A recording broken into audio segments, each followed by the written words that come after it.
Hello student, इस video में हम बात करेंगे प्रधानमंत्री यशस्वी योजना के ऑनलाइन फॉर्म फिलअप के बारे में। तो यदि आप एक स्टूडेंट हैं और आप इस योजना के तहत स्कॉलरशिप है वो प्राप्त करना चाहते हैं, स्कॉलरशिप है वो लेना चाहते हैं, तो स्कॉलरशिप आपको लेने के लिए इस योजना के लिए ऑनलाइन आपको फॉर्म भरना होता है।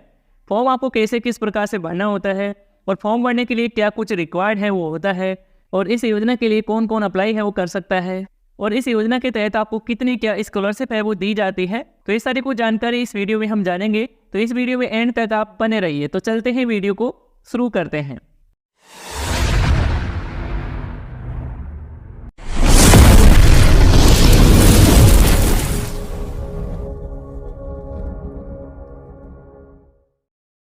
स्टूडेंट प्रधानमंत्री यशस्वी योजना के लिए अपना ऑनलाइन फॉर्म भरने के लिए सबसे पहले तो आपको इस वेबसाइट पर आपको विजिट करना होगा। इस वेबसाइट का जो डायरेक्ट लिंक है इस वीडियो के डिस्क्रिप्शन पार्ट में आपको मिल जाएगा, या फिर आप गूगल में पीएम यशस्वी योजना लिखकर आप सर्च करेंगे तो भी आपको ऑफिशियल वेबसाइट का लिंक है फर्स्ट में ही देखने को मिल जाएगा। वहाँ से भी क्लिक करके इस पोर्टल पर आप विजिट है वो हो सकते हैं। पोर्टल पर आप विजिट हो जाते हैं, यहाँ पर आप आ जाते हैं। इसके बाद आप पेज को नीचे की तरफ स्क्रॉल करेंगे। जैसे आप पेज को नीचे की तरफ स्क्रॉल करेंगे तो यहाँ पर आपको न्यू कैंडिडेट के लिए रजिस्ट्रेशन करने के लिए लिंक है वो यहाँ पर आपको दिखाई दे रहा है। तो आप इस पर क्लिक करके अपना रजिस्ट्रेशन है वो कर सकते हैं। और यहाँ पर आप नीचे की तरफ आएंगे तो यहाँ पर आपको ओल्ड यूजर के लिए दिया गया है, यानी कि जिन स्टूडेंट ने अपना रजिस्ट्रेशन वो कंप्लीट कर लिया है तो ये सभी स्टूडेंट यहाँ पर अपना एप्लीकेशन नंबर डालकर पासवर्ड डालकर यहाँ पर आप लॉगिन है वो हो सकते हैं। तो सबसे पहले तो हम रजिस्ट्रेशन करते हैं। तो इस लिंक पर आप क्लिक करेंगे तो क्लिक करते ही इस तरह से आपके सामने पेज है ओपन हो जाएगा। तो आप पेज को नीचे की तरफ स्क्रॉल करेंगे तो यहाँ पर आपको योजना की कंप्लीट डिटेल्स है वो देखने को मिल जाएगी। तो सबसे पहले तो बात करें एप्लीकेशन फॉर्म की, यानी कि एप्लीकेशन फॉर्म में कौन से दस्तावेज है वो आपको अपलोड करने होंगे, कौन से दस्तावेजों की आवश्यकता होगी, इसकी जानकारी हम ले लेते हैं। तो डॉक्यूमेंट में सबसे पहले जो डॉक्यूमेंट आपका रहेगा वो रहेगा पासपोर्ट साइज में फोटो, यानी कि आपको अपनी फोटो है वो आपको अपलोड करना है। फोटो की साइज वगैरह है वो यहाँ पर आप देख सकते हैं कि 10 से लेकर 200 KB के राउंड आप रख सकते हैं। और फोटो का जो बैकग्राउंड है वो देख सकते हैं ब्लैक है और यहाँ पर व्हाइट है। और आपकी जो पासपोर्ट साइज में फोटो है वो विदाउट मास्क होनी चाहिए, और यहाँ पर आप जानकारी है वो चेक कर सकते हैं।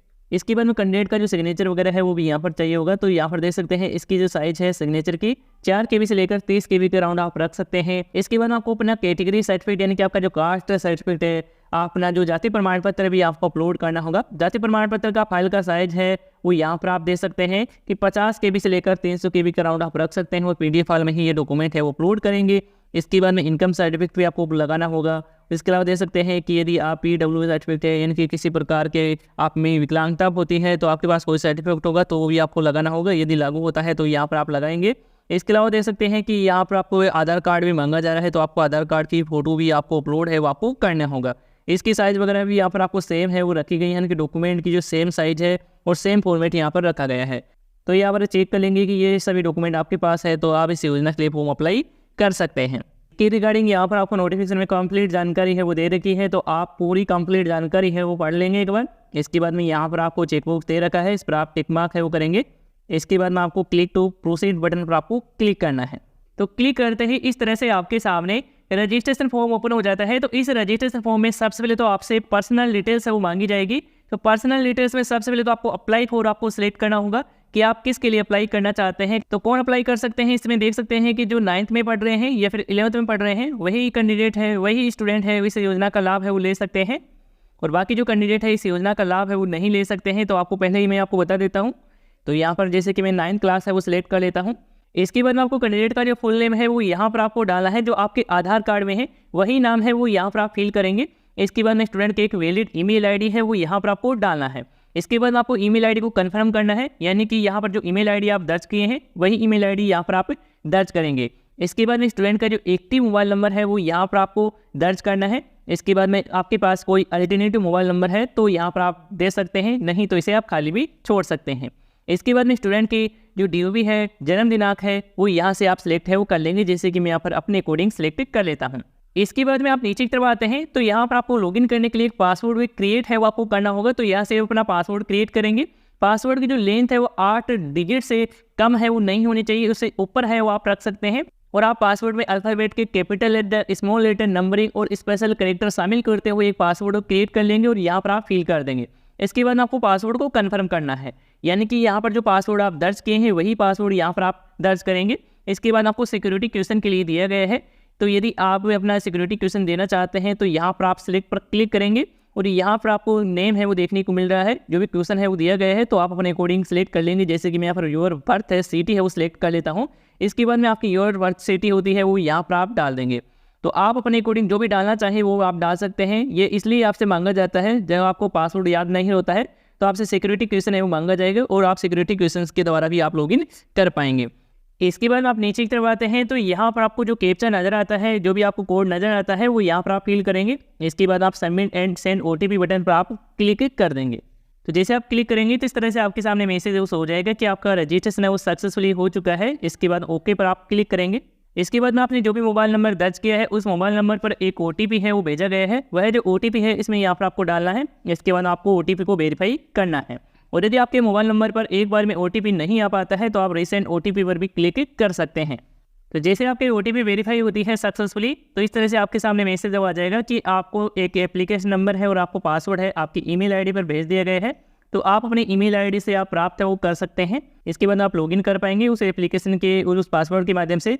तो लॉगिन करने के लिए आप ओके पर आप क्लिक करेंगे। तो यहाँ पर आप लॉगिन सेक्शन में आ जाएंगे और लॉगिन सेक्शन में यहाँ पर आपको एप्लीकेशन फॉर्म में यशस्वी योजना है वो आपको ऑलरेडी यहाँ पर आपको सिलेक्ट है वो मिलेगी। इसके बाद में आपसे एप्लीकेशन नंबर है वो मांगा जाएगा, जो आपको अपनी ईमेल आईडी पर भेजा गया है रजिस्ट्रेशन करने के बाद में।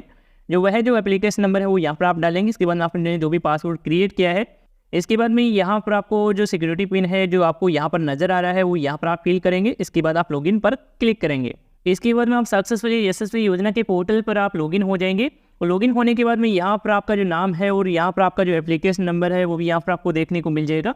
इसके बाद आप नीचे की तरफ स्क्रॉल करते हैं तो यहाँ पर आप देख सकते हैं कि आपका जो रजिस्ट्रेशन है वो सक्सेसफुली हो चुका है और यहाँ पर आपको कंप्लीट प्रोसेस है वो दिखा रहा है, लेकिन अभी तक आपका एप्लीकेशन फॉर्म फिल नहीं हुआ है। तो यहाँ पर आपको इनकम्प्लीट है वो देखने को मिल रहा है। तो आपको एप्लीकेशन फॉर्म को फिल करना है, तो यहाँ पर आपको एप्लीकेशन का लिंक है वो दे रखा है, इस पर आप क्लिक करेंगे। तो क्लिक करते ही इस तरह से आपके सामने यशस्वी योजना का जो एप्लीकेशन फॉर्म ओपन हो जाता है।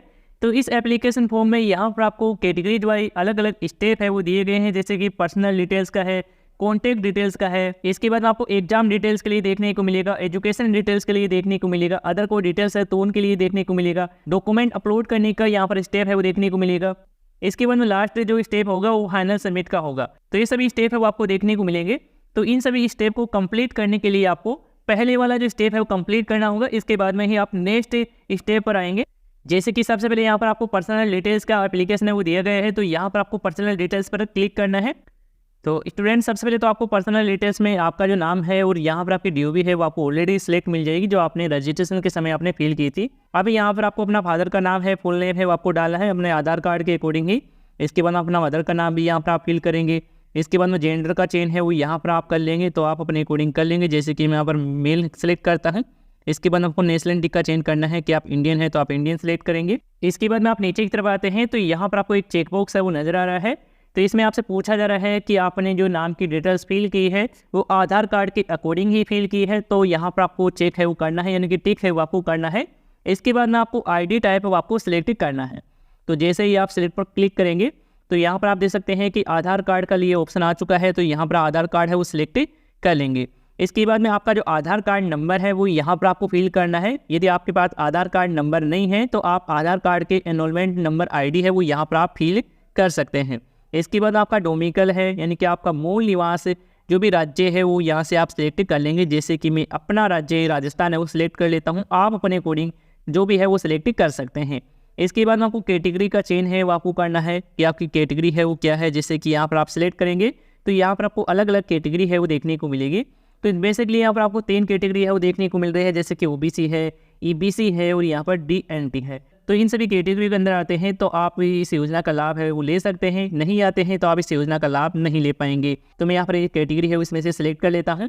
इसके बाद आप नीचे की तरफ आते हैं तो यहाँ पर आप देख सकते हैं कि आप डिसेबिलिटी पर्सन है, तो यहाँ पर आपको यस का चेंज करना होगा, और नहीं है तो इसमें आप नो का ही चेंज रखेंगे। इसके बाद में यहाँ पर आपको जो कैप्चा नज़र आ रहा है वो यहाँ पर आप फिल करेंगे। इसके बाद में जो जानकारी आपने फिल की है इसके लिए आप एग्री है, तो यहाँ पर आपको जो चेकबॉक्स दिया गया है इस पर आप टिक मार्क कर देंगे। देन आप नीचे की तरफ आएंगे और यहाँ पर आपको सेव एंड नेक्स्ट पर आपको क्लिक करना है। इसके बाद में इस तरह से मैसेज हो जाएगा कि आपका जो पर्सनल डिटेल्स है वो सक्सेसफुली सेव कर ली गई है। इसके बाद ओके पर आप क्लिक करेंगे। इसके बाद में ऑटोमेटिकली कॉन्टैक्ट डिटेल्स का जो स्टेप है वो ओपन हो जाता है। तो इसमें आपको अपनी कॉन्टैक्ट से संबंधित जानकारी है वो आपको देना है। जैसे कि यहाँ पर आपको सबसे पहले अपना जो कंप्लीट एड्रेस है वो यहाँ पर आपको फिल करना है, जो भी आपका एड्रेस है। इसके बाद अपना स्टेट सेलेक्ट करेंगे, जो भी आपका स्टेट है वो अपने अकॉर्डिंग सेलेक्ट कर लेंगे। जैसे कि मैं अपना स्टेट राजस्थान है वो सिलेक्ट कर लेता हूँ, आप अपने अकॉर्डिंग जो भी स्टेट है वो सिलेक्ट कर सकते हैं। इसके बाद अपना डिस्ट्रिक्ट है वो सिलेक्ट कर लेंगे, जो भी आपका डिस्ट्रिक्ट है, जैसे कि मैं यहाँ पर अपना जिला है वो सिलेक्ट कर लेता हूँ। इसके बाद में अपना जो एरिया का पिन कोड है वो यहाँ पर आप फिल करेंगे। इसके बाद आप नीचे करवाते हैं तो यहाँ पर आपको जो परमानेंट एड्रेस है जहाँ के आपके दस्तावेज बने हुए हैं वह जो एड्रेस है वो यहाँ पर आपको फिल करना है। और यदि आपको प्रेजेंट एड्रेस और परमानेंट एड्रेस सेम है तो यहाँ पर आपको टिक है वो कर देना है। आपकी प्रेजेंट एड्रेस की जानकारी यहाँ पर आपको परमानेंट एड्रेस में देखने को मिल जाएगी। यदि अलग अलग है तो यहाँ पर अलग से जानकारी वो फिल कर सकते हैं। इसके बाद आपका जो मोबाइल नंबर है वो यहाँ पर आ जाता है। इसके बाद अल्टरनेटिव मोबाइल नंबर डालना चाहें तो आप डाल सकते हैं, नहीं तो इसे आप खाली भी छोड़ सकते हैं। इसके बाद आपकी ईमेल आईडी भी यहाँ पर आपको ऑलरेडी यहाँ पर आपको मिल जाती है, जो आपने रजिस्ट्रेशन के फॉर्म में फिल की थी। इसके बाद आप नीचे की तरफ आएंगे और यहाँ पर जो कैप्चा नजर आ रहा है वो यहाँ पर आप फिल करेंगे। इसके बाद एग्री के लिए यहाँ पर आप टिक करेंगे, देन आप नीचे की तरफ आएंगे और आपको सेव एंड नेक्स्ट पर आपको क्लिक करना है। इसके बाद आपके कॉन्टैक्ट डिटेल्स पे सेव हो जाएगी। इसके बाद ओके पर क्लिक करेंगे। इसके बाद में ऑटोमेटिकली जो नेक्स्ट स्टेप है एग्जाम डिटेल्स का वो ओपन हो जाता है। तो इसमें यहाँ पर देख सकते हैं कि आपने 9th क्लास के लिए इस योजना के लिए फॉर्म अप्लाई कर रहे हैं तो आपने 8th क्लास तो पासिंग है वो कर ली होगी, तो यहाँ पर ऑलरेडी यहाँ पर आपको सिलेक्ट है वो मिल रहा है। इसके बाद में यहाँ पर आपको रेड कलर में यहाँ पर आपको देखने को मिल रहा है कि आपने 8th क्लास से 2022-23 में पासिंग कर ली है और आप SSB एग्जाम है वो देना चाहते हैं 2023 में 9th क्लास में के लिए, तो यहाँ पर आपको टिक है वो आपको करना होगा, यानी कि आपको एग्री होना है। इसके बाद में आपको एग्जाम के लिए मीडियम टाइप आपको सेलेक्ट करना है कि आप हिंदी लैंग्वेज में देना चाहते हैं या इंग्लिश लैंग्वेज में, वो आप अपने अकॉर्डिंग सेलेक्ट कर लेंगे। जैसे कि मैं अपनी हिंदी लैंग्वेज सेलेक्ट करता हूँ। इसके बाद में स्टूडेंट यहाँ पर आपको एग्जाम सेंटर का चयन है वो आपको करना है। फर्स्ट चॉइस पर आप कौन सा एग्जाम सेंटर है, कौन सा डिस्ट्रिक्ट में आप देना चाहते हैं वो यहाँ पर आप सेलेक्ट करेंगे। इसके बाद में अपना सेकंड चॉइस आप सेलेक्ट करेंगे, इसी प्रकार से थर्ड और यहाँ पर आप फोर्थ। तो यहाँ पर आप 4 जो एग्जाम सेंटर है अपने अकॉर्डिंग है वो सिलेक्ट कर लेंगे, जहाँ पर आप एग्जाम देने के लिए आप जा सके। एग्जाम सेंटर सेलेक्ट करने के बाद आप नीचे की तरफ आएंगे और यहाँ पर आपको जो कैप्चर नजर आया है वो यहाँ पर आप फिल करेंगे। देन यहाँ पर आप एग्री करेंगे, यानी कि आप टिक मार्क करेंगे। देन यहाँ पर आपको नीचे की तरफ स्क्रॉल करना है और यहाँ पर आपको सेव एंड नेक्स्ट का बटन दिखाई दे रहा है, इस पर आप क्लिक करेंगे। इसके बाद में आपकी जो एग्जाम डिटेल्स भी सेव हो जाएगी। इसके बाद ओके पर आप क्लिक करेंगे। इसके बाद में नेक्स्ट स्टेप ओपन होगा एजुकेशन डिटेल्स का। तो एजुकेशन डिटेल्स में यहाँ पर आप देख सकते हैं कि आपकी जो क्लास है वो यहाँ पर आपको ऑलरेडी सिलेक्ट मिलेगा। इसके बाद में यहाँ पर आपको स्टेट है स्कूल का वो यहाँ पर आपको सिलेक्ट करना है। तो जिस स्टेट में आपका स्कूल है वो यहाँ पर आप अपने अकॉर्डिंग सेलेक्ट कर लेंगे। जैसे कि मैं राजस्थान है वो सिलेक्ट कर लेता हूँ। इसके बाद में स्टूडेंट यहाँ पर आपको सिटी का नाम है, डिस्ट्रिक्ट का नाम है, यानी कि आपका जो भी जिला है, जिस जिले के स्कूल में आप 9th क्लास पासिंग करने के लिए आप अध्ययनरत है। जैसे कि मैं अपने अकॉर्डिंग जयपुर जिला है वो सिलेक्ट कर लेता हूँ। इसके बाद आपको स्कूल का जो नाम है वो यहाँ पर आपको सिलेक्ट करना है। जैसे आप सिलेक्ट पर क्लिक करेंगे यहाँ पर आपके सामने काफ़ी सारे स्कूल के नाम है वो आ जाएंगे। तो आपके जो भी स्कूल है, जिस स्कूल में आप 9th क्लास के लिए आप पढ़ रहे हैं, वो आप अपने अकॉर्डिंग सिलेक्ट है वो कर लेंगे। इसके बाद में आपकी 8th क्लास की परसेंटेज है वो यहाँ पर आपको डालना होगा। तो जो अभी आपकी 8th क्लास में जो भी परसेंटेज बनी थी वो यहाँ पर आप फिल करेंगे। इसके बाद में स्टूडेंट आपको सिलेक्ट करना होगा कि आपका जो 8th क्लास में मीडियम है वो क्या था, जैसे कि हिंदी है, इंग्लिश है, या फिर यहाँ पर आपको और भी लैंग्वेज है वो दी गई है, तो आप अपने अकॉर्डिंग सिलेक्ट है वो कर लेंगे। इसके बाद आप नीचे की तरफ आएंगे और यहाँ पर आपको जो कैप्चर नजर आ रहा है वो यहाँ पर आप फिल करेंगे। देन यहाँ पर आप फिर से एग्री करेंगे। इसके बाद आपको नेक्स्ट एंड सेव बटन पर आपको क्लिक करना है। इसके बाद में आपके एजुकेशन डिटेल्स का भी स्टेप है वो कंप्लीट हो जाता है। इसके बाद ओके पर आप क्लिक करेंगे। इसके बाद में अगला जो स्टेप है वो देखने को मिलेगा अदर डिटेल्स का। तो इसमें आपको अपनी अदर डिटेल्स है वो आपको फिल करना है। जैसे कि यहाँ पर आपको एजुकेशन है पेरेंट्स की, वो यहाँ पर आप फिल करेंगे। तो यहाँ पर आपको अलग अलग यहाँ पर आपको कैटेगरी है वो दी गई है, तो आप अपने अकॉर्डिंग सेलेक्ट कर लेंगे। जैसे कि मैं यहाँ पर अपने अकॉर्डिंग सेलेक्ट कर लेता हूँ। इसके बाद में आपको ऑक्यूपेशन है वो आपको सिलेक्ट करना है पेरेंट्स का, कि आपके पेरेंट्स है वो क्या व्यवसाय करते हैं, वो आप अपने अकॉर्डिंग सेलेक्ट है वो कर लेंगे।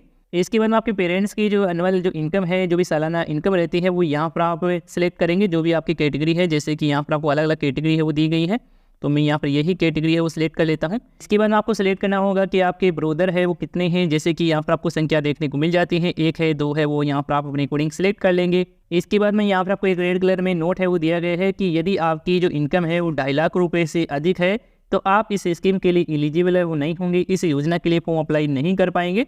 तो यहाँ पर आपको टिक है वो आपको करना है, एग्री है वो आपको करना है कि आपकी इनकम है वो 2.5 लाख रुपये से कम है।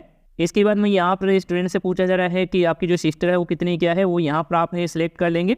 इसके अलावा स्टूडेंट यहाँ पर आपसे पूछा जा रहा है कि आपने स्टेट या फिर गवर्नमेंट की किसी भी स्कीम, किसी भी स्कॉलरशिप के लिए आपने बेनिफिट है वो लिया है, लाभ है वो लिया है, तो आप इसमें यस का चयन है वो करेंगे, नहीं तो आप इसमें नो का ही चयन करेंगे। इसके बाद में आपसे पूछा जा रहा है कि आपके ब्रदर है या फिर सिस्टर है, वे सभी भी स्कॉलरशिप का लाभ है वो लिए हैं, किसी स्कीम का लाभ है वो लिए हैं स्टेट या फिर गवर्नमेंट की, तो आप अपने अकॉर्डिंग यस या नो का चयन है वो कर सकते हैं। जैसे कि मैं यहाँ पर नो का ही चयन है वो कर लेता हूँ। इसके बाद आप नीचे की तरफ आएंगे और यहाँ पर आपको कैप्चन नजर आएगा, वो यहाँ पर आप फिल करेंगे। देन यहाँ पर आप एग्री करेंगे, यानी कि आपने जो भी जानकारी फिल की है वो सही फिल हुई है। इसके बाद आप नीचे की तरफ स्क्रॉल करेंगे और यहाँ पर आपको सेव नेक्स्ट बटन पर आपको क्लिक करना है। इसके बाद आपका अदर डिटेल्स का स्टेप भी कंप्लीट हो जाता है। इसके बाद ओके पर आप क्लिक करते हैं। इसके बाद में इस तरह से डॉक्यूमेंट अपलोड करने का जो सेक्शन है ओपन होता है, स्टेप है ओपन होता है।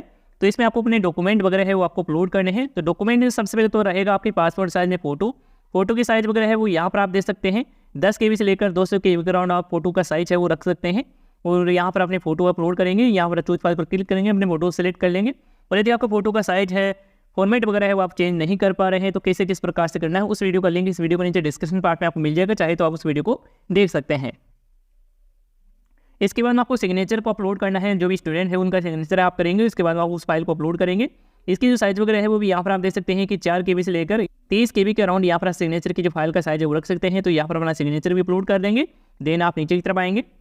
इसके बाद आपका जो इनकम सर्टिफिकेट है वो यहाँ पर आपको अपलोड है वो आपको करना है। तो यहाँ पर इनकम सर्टिफिकेट की जो फाइल का जो फॉर्मेट है वो PDF फाइल है वो रखेंगे।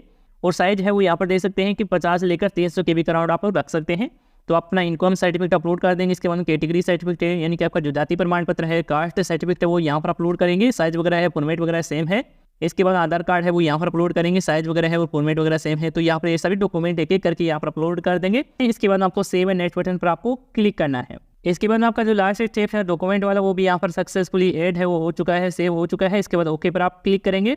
इसके बाद आपके सामने फॉर्म का प्रीव्यू है वो देखने को मिल जाएगा। जो भी आपने अभी तक फिल किया है, जितने भी स्टेप में जानकारी फिल की है वो यहाँ पर आपको एक साथ देखने को मिल जाती है। तो आप अपनी कंप्लीट जानकारी को चेक है वो एक बार कर लेंगे।